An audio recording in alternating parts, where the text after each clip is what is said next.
Asan na ang pinagpalang biyaya ng may kapal para sa sangkatauhan?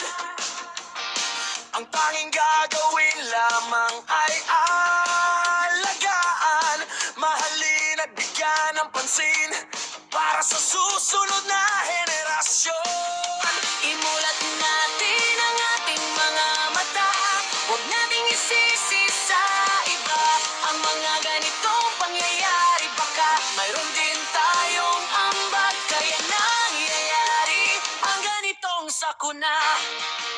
Laging baha, laging binabaha, hanggang kailan magtitiis sa ganitong kalagayan? Hanggang kailan pa magbubulag-bulagan? Laging baha, laging binabaha, hanggang kailan magtitiis sa ganitong kalagayan? Hanggang kailan pa magbubulag-bulagan?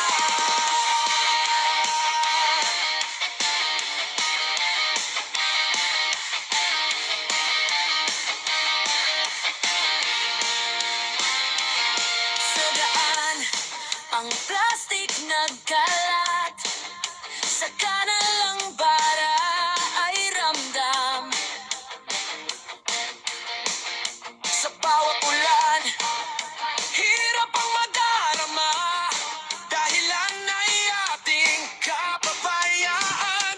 Kaya ngayon tayong lahat ang aksyon, imulat natin ang ating mga mata, huwag nating isisi sa iba ang mga ganitong pangyayari. Baka mayroon din tayong ambag, kaya nangyayari ang ganitong sakuna.